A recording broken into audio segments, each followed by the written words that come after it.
اعوذ باللہ من الشیطان الرجیم بسم اللہ الرحمن الرحیم اللہم صلی علی محمد و علی آل محمد۔ اللہ جل شانہ کا بے حساب کرم احسان اس ذات کا کہ جس نے ایک دفعہ پھر قرآن مجید سمجھنے کے لیے یہاں پہ ہمیں اکٹھا کر دیا۔ آج ہم انشاءاللہ تیسرا پارہ سورہ آل عمران کی آیت نمبر 62 سے اپنا سبق شروع کریں گے۔ سورہ آل عمران آیت نمبر 62۔ اعوذ باللہ من الشیطان الرجیم بسم اللہ الرحمن الرحیم ان ھذا لہو القصص الحق وما من الہ الا اللہ ان اللہ لہو العزیز الحکیم۔ کل ہم نے پچھلی آیت میں آیت مباہلہ میں یہ پڑھا تھا کہ جب وہ نجران کے عیسائیوں کا وفد جو 60 لوگوں پہ اور 14 اس میں علماء تھے ان پہ مشتمل تھا، نبی کریم صلی اللہ علیہ وآلہ وسلم جب اپنے اہل بیت کو لے کے نکلے تو وہ مباہلہ سے بھاگ گئے، یعنی انہوں نے مباہلہ سے انکار کر دیا، کیونکہ انہیں یقین تھا کہ یہ جو ہستیاں آ رہی ہیں ان کی وجہ سے اگر ہم نے کیا اور یہ دعا مانگی اللہ سے کہ یا اللہ جھوٹے پہ لعنت بھیج دے، اس کو تباہ کر دے، تو ہم تباہ ہو جائیں گے۔ وہی بات آگے مزید چل رہی ہے۔ ان ھذا، بے شک یہ سب، لہو القصص الحق، یہ بات بالکل سچی ہے۔ قرآن جن باتوں کو یہ بیان کر رہا ہے یہ باتیں بالکل سچ اور حق ہیں۔ وما من الہ الا اللہ، اور نہیں ہے تمہارا کوئی معبود اے انسانوں مگر صرف اور صرف اللہ۔ اللہ کے علاوہ کوئی عبادت کے لائق نہیں، وہی تمہارا معبود ہے۔ معبود اس کو کہتے ہیں جس کی انسان الہ اور معبود کہ جس کی انسان دل سے عزت کرتا ہے اور خوشی سے اس کی عبادت کرتا ہے اور اس کی بات مانتا ہے۔ وَإِنَّ اللَّهَ، اور بے شک اللہ، لَهُوَ، وہی ذات ہے، العزیز، سب چیزوں پہ غالب۔ یہ جو حضرت عیسیٰ علیہ السلام کو اللہ کا بیٹا یا اللہ کا حصہ یا اللہ کہتے ہیں، وہ ان کے پاس پوری دنیا پہ کوئی غلبہ نہیں ہے۔ اللہ کی ذات ہر چیز پہ غالب ہے، سب اس کے دست قدرت میں ہے۔ الحکیم، اور اس کے سب حکمت کے فیصلے ہیں، وہ بڑی دانائی کے ساتھ سارے فیصلے فرماتے ہیں جو کسی اور انسان کے بس میں ہے ہی نہیں، سب کچھ اس کے قبضہ قدرت میں ہے۔ فَإِن تَوَلَّوْا، تو پس اگر تم پھر جاؤ، فَإِنَّ اللَّهَ، تو پس بے شک اللہ، علیم بالمفسدین، اللہ کو خوب علم ہے، اللہ خوب جانتے ہیں کہ کون مفسد ہے، کون ہے فساد پھیلانے والا۔ جو حق کو قبول نہ کرے، حق کو سمجھ لے، اس کو یقین ہو جائے کہ یہ سچی بات ہے اور پھر اس کو قبول نہ کرے، وہ اس کو کہتے ہیں مفسد۔ جیسے ہمیں پتہ ہے کہ نماز اللہ کا فرض ہے اور یہ ہمارے اوپر لاگو ہے جب اس کا وقت آ جائے، تو جو نماز نہیں پڑھتا اس کو بھی حدیث مبارکہ میں مفسد، فاسق کے لفظ سے یاد کیا گیا ہے، کفر سے یاد کیا گیا ہے۔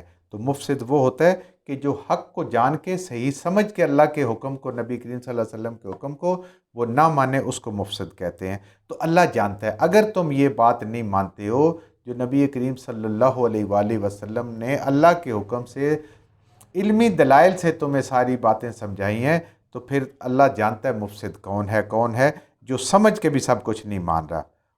قل، اے نبی کریم صلی اللہ علیہ وسلم فرما دیجئے، یا اہل الکتابی، اے اہل کتاب۔ اب یہاں سارے اہل کتاب کا ذکر ہے، بنی اسرائیل کو اہل کتاب کہتے ہیں۔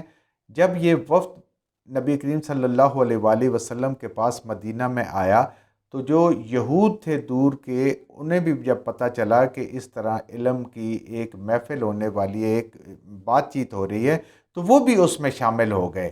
اور چونکہ یہود اور عیسائی بھی آپس میں خلاف تھے، نصرانی بھی خلاف تھے، اور یہ دونوں مل کے پھر مسلمانوں کے بھی خلاف تھے، یعنی نبی کریم صلی اللہ علیہ وسلم کے خلاف تھے۔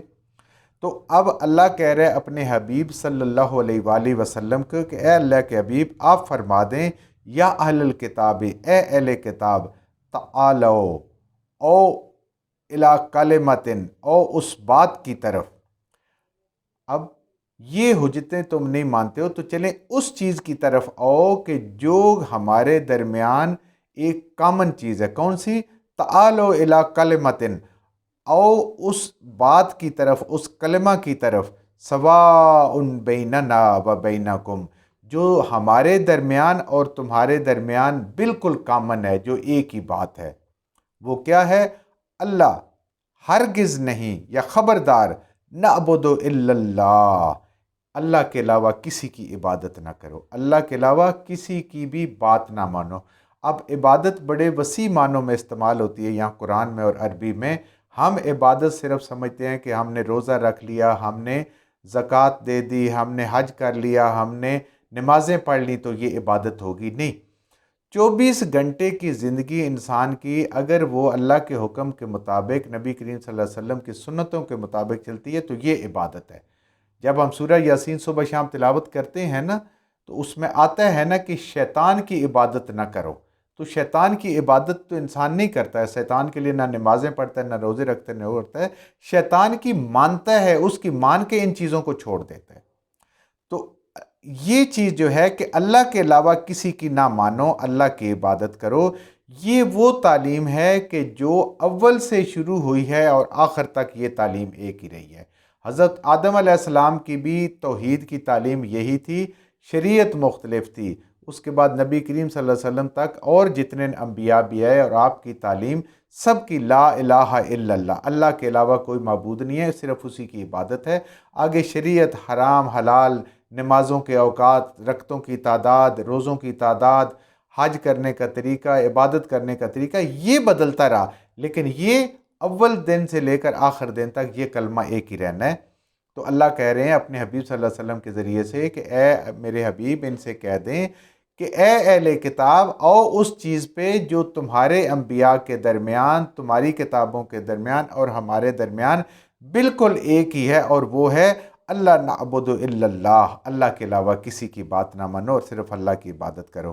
اور یہ کلمہ توحید ہے جو شروع سے لے کر آخر تک تمام انبیاء کی تھی، اور یہ توحید اللہ کا ایک خاص حکم ہے جو ایک جیسا رہا ہے۔ وَلَا نُشْرِكَ بِهِ شَيْئًا، اور کسی کو بھی اس کے ذات اور صفات میں شریک مت ٹھہراؤ، کسی بھی چیز کو، کوئی بھی مخلوق ہو، خواہ وہ انسانوں میں سے ہو، وہ نیک لوگ ہوں، جنوں میں سے ہوں، فرشتوں میں سے ہوں، کسی کو بھی ہو، یا بتوں میں سے ہو، اللہ کے مقابلے میں کسی کو بھی اس کا شریک نہ بنائے اس کی ذات اور صفات میں۔ ولا یتخذا، اور نہ بنائیں، بعضنا بعضاً، ہم ایک دوسرے بعض کو بعض، یعنی اپنے مخلوقات کے اندر بھی ہم کوئی اللہ کی برابری کرنے والا کسی بھی بات میں، کسی ذات اور صفت میں ہم نہ بنائیں آپس میں بھی۔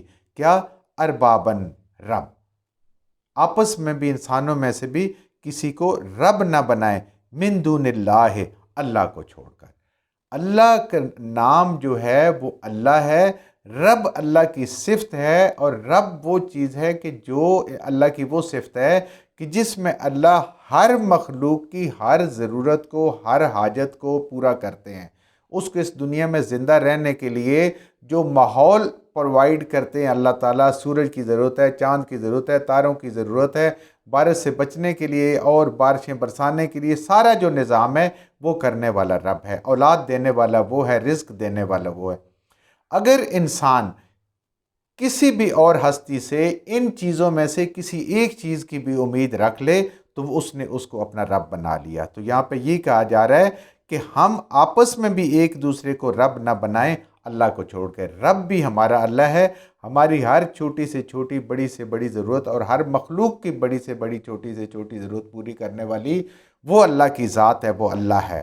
اس کو چھوڑ کے ہم کسی کو اور رب نہیں مانتے، کسی اور طرف کسی چیز کی بھی امید نہیں رکھتے کہ کوئی ہمارے کسی کام آ سکتا ہے، کوئی ہماری حاجت پوری کر سکتا ہے، یا کوئی ہمیں کوئی نعمت دے سکتا ہے۔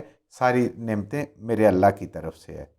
فَإِن تَوَلَّوْا، اگر یہ بات کہ جو ہمارے درمیان مشترک ہے کہ اللہ کے علاوہ کسی کو رب نہیں سمجھنا، اللہ کے علاوہ کسی کی عبادت نہیں کرنی، اور کسی کو بھی اللہ کے ذات اور صفات میں شریک نہیں کرنا، فَإِن تَوَلَّوْا، تو پس اگر تم اس بات سے تم سارے منہ موڑو، فَقُولُوا، تو اے نبی کریم صلی اللہ علیہ وسلم آپ فرما دیں، اشہدو، تو تم گواہ رہو، ہم تمہارے سامنے یہ بات کر رہے ہیں، تم گواہی دو، ہم سارے نبی کریم صلی اللہ علیہ وسلم بھی اور آپ کے ساتھ آپ کے صحابہ کرام بھی، اور الحمدللہ آپ کی ساری امت بھی اس بات پہ گواہ ہے بِأَنَّا مسلمون، کہ ہم تو مسلمان ہیں، ہم تو فرما بردار ہیں۔ مسلمان کیا کہتے ہیں؟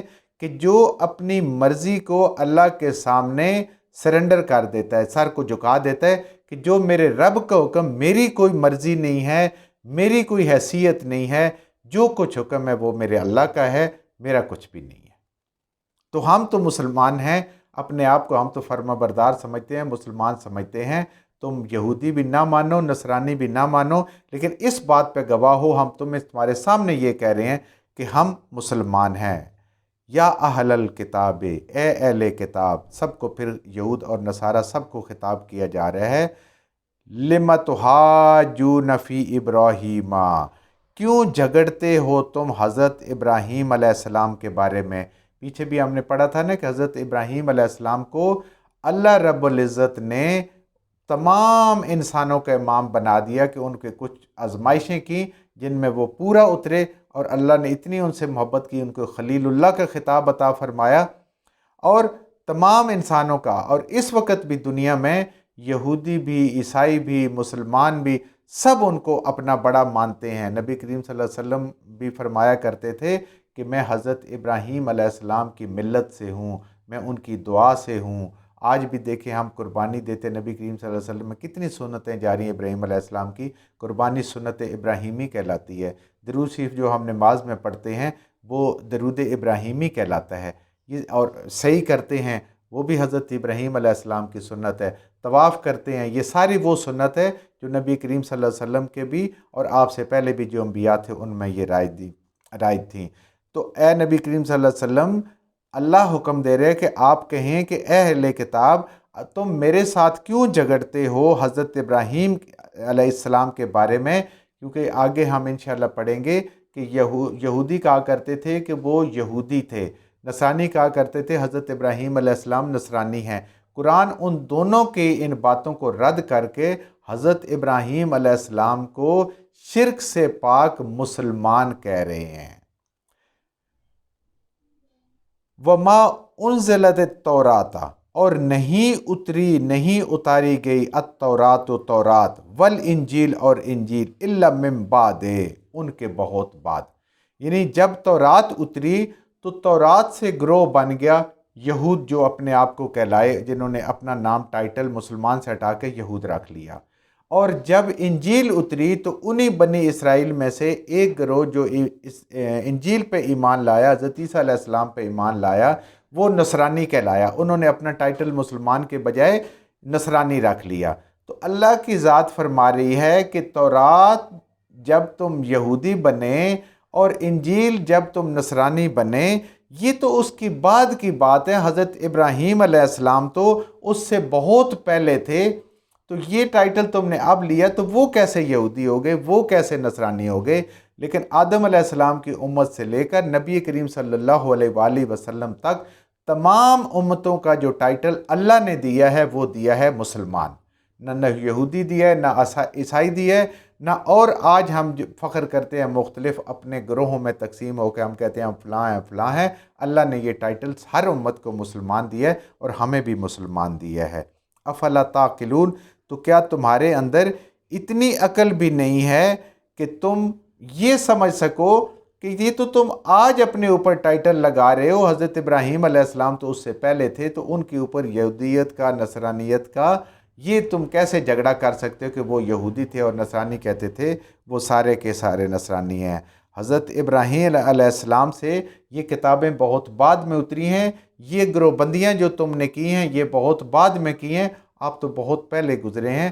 اور آپ، اللہ تعالیٰ آپ کو کہتے ہیں حنیفاً مسلمہ، ایسا مسلمان جو بالکل یکسو ہو اپنے رب کی طرف، اس کو دائیں بائیں کسی طرف کی کوئی فکر نہیں ہو، تو حضرت ابراہیم علیہ السلام تو وہ ہیں۔ تو یہ ان کے اس عقیدے کو بھی رد کیا جا رہا ہے۔ یہاں تک بھی یہودیوں میں یہ عقیدہ پایا جاتا ہے، علماء فرماتے ہیں کہ حضرت ابراہیم علیہ السلام دوزخ کے دروازے پہ ہوں گے، اور اگر ہمیں فرشتہ لے کے جائے گا تو وہ پکڑ کے ہمیں جنت میں بھیج دیں گے۔ جب انسان کو اس طرح کے کوئی عقائد ملتے ہیں تو وہ پھر اعمال سے دور ہو جاتا ہے. کیوں؟ اسے تو ضرورت ہی نہیں ہے. جس بندے کو پتہ ہو کہ میں نے پاس ہو جانا ہے تو اس کو پڑھنے کی تو ضرورت نہیں ہے. پڑھے گا تو وہ جس کو پتہ ہے کہ میں نے پیپر دینا ہے، نمبر لینے ہیں، میں پاس بھی ہو سکتا ہوں، میں فیل بھی ہو سکتا ہوں، وہ محنت کرتا ہے. جو کچھ ہم نے صحیح سے پڑھا اللہ ہمارے ذہنوں میں دلوں میں بٹھا دے. جہاں جہاں پڑھتے ہوئے بولتے ہیں ہم سے غلطیاں ہو گئی، اللہ ہمیں معاف فرما دے، اور ان غلط باتوں کو ہمارے ذہنوں سے دلوں سے اللہ کی ذات نکال دے.